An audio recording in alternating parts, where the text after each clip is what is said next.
Hello，大家好。今日咧就嚟同大家睇下呢個任天堂嘅 Switch 嘅 Joy-Con 手掣。咁呢個 Joy-Con 手掣咧壞嘅地方咧係呢個左手邊嘅 Joystick 位。咁咧呢個 Joystick 位咧係跌爛嘅，所以你可以見到咧應該係撳唔到落去嘅。咁攞紅色呢個正常嘅比較下咧，可以見到咧係撳到落去嘅。咁因為已經知道咗咧係呢個藍色嘅 Joy-Con 嘅 Joystick 咧有問題，所以我已經一早買定咗呢個代用嘅 Joystick 嘅零件啦。咁今日咧就嚟示範下俾大家睇下點樣換咗呢個 Joy-Con 嘅 Joystick。咁第一步咧就係要拆咗呢個 Joy-Con 佢啦。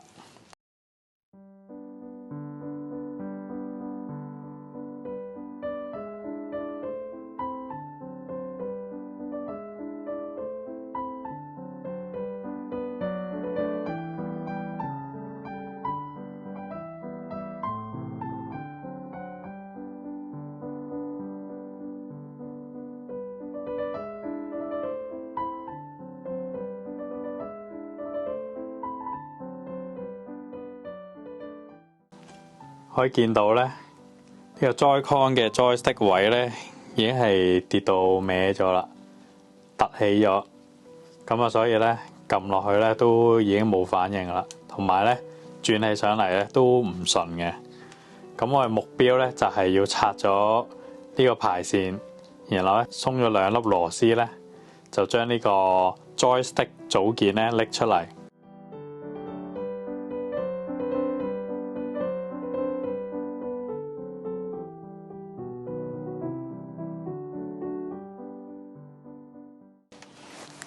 咁咧跌壞咗個 Joy-Con 咧就成功地拎咗出嚟啦。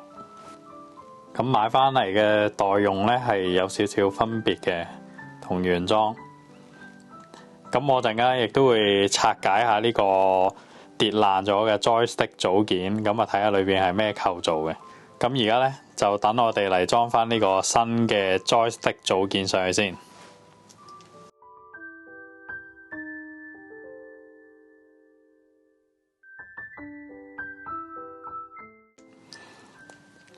上翻螺絲之後咧，就睇下呢個 Joy-Con 順唔順先。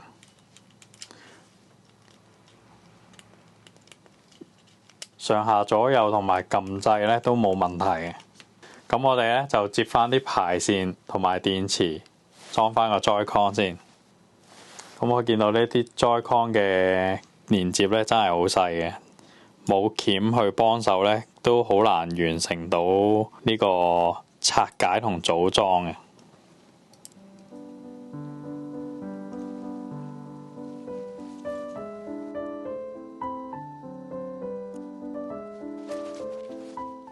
裝翻呢啲排線上去嘅難度咧，仲高過拆嘅，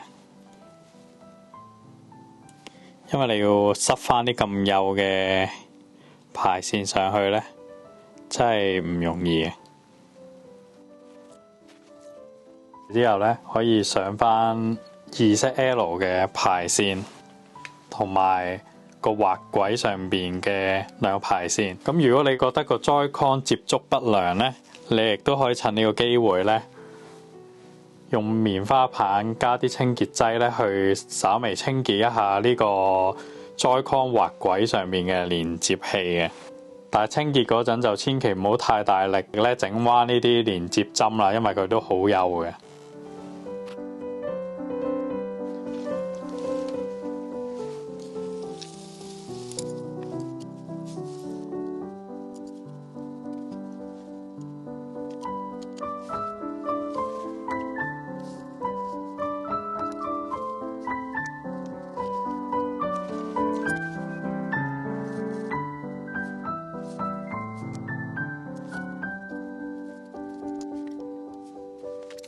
裝好晒啲排線之後咧，就可以裝翻呢粒 L 掣啦。咁啊，千祈唔好忘記咧 ，L 掣有粒彈弓係放喺呢條柱嗰度嘅。咁咧就將呢個彈弓咧放翻喺呢個彈弓嘅粒位嗰度。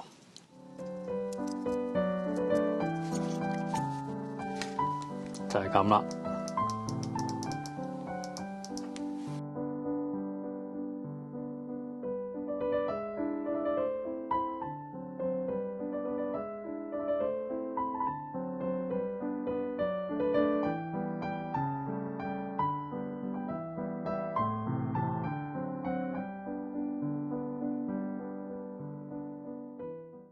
裝翻個電池之後咧，應該會見到呢個 Joy-Con 嘅燈着嘅。咁我哋隨便撳粒掣睇下先，係啦。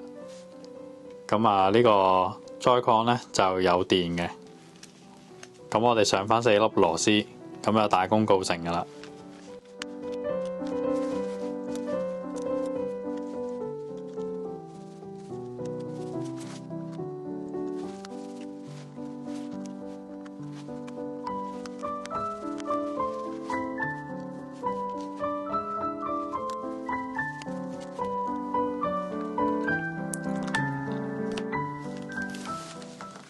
咁我哋就嚟睇下咧，換咗 Joystick 掣之後咧，撳落去咧係有手感嘅，就同原裝嗰個一樣啦。咁換咗個 Joystick 組件之後咧，就插翻落部機度校準翻個 Joystick 咧，咁就可以噶啦。最後咧，我哋嚟拆解下呢個 Joy-Con 嘅 Joystick， 睇下裏邊嘅構造係點嘅先。咁應該咧就直接撬開佢側邊嗰啲卡扣咧，佢就會開到噶啦。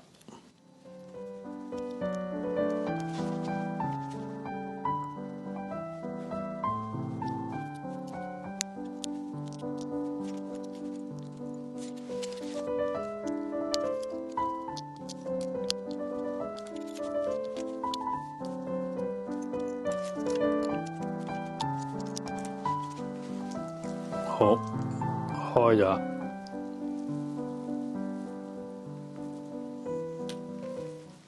可以見到咧，當個 joystick 咧上下左右咁喐咧，係會帶動住呢個滑軌咧，呢個導電嘅滑軌咧上下左右咁喐嘅。咁呢個導電嘅滑軌咧，就會喺呢張碳膜上邊咧滑行嘅。咁個 Joy-Con 咧就會透過呢個滑軌滑出嚟嘅電阻值咧，而判斷個 joystick 嘅位置啦。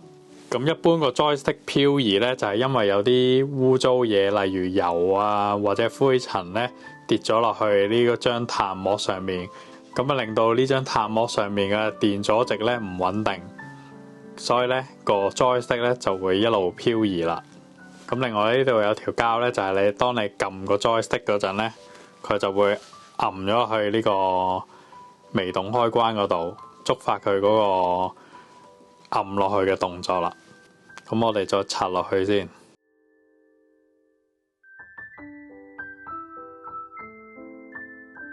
可以咧見到咧呢個 joystick 咧已經係跌斷咗啦。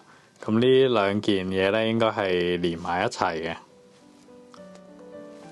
咁啊，仲有呢個組件啦，仲有呢個 joystick 嘅搖桿，同埋有兩片導電嘅滑軌。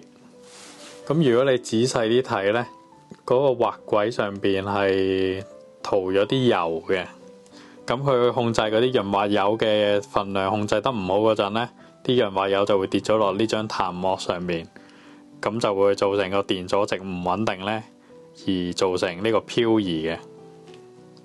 好，今日維修呢個 Switch 嘅 Joy-Con， 咁啊都拆解咗呢個 Joy-Con， 睇到裏邊嘅構造啦，同埋會造成呢個 Joystick 漂移嘅原因咧，就係呢張碳膜污糟咗。咁如果你中意呢條影片咧，請你 like 同埋訂閱我哋嘅 channel 啦。我哋下次再見，拜拜。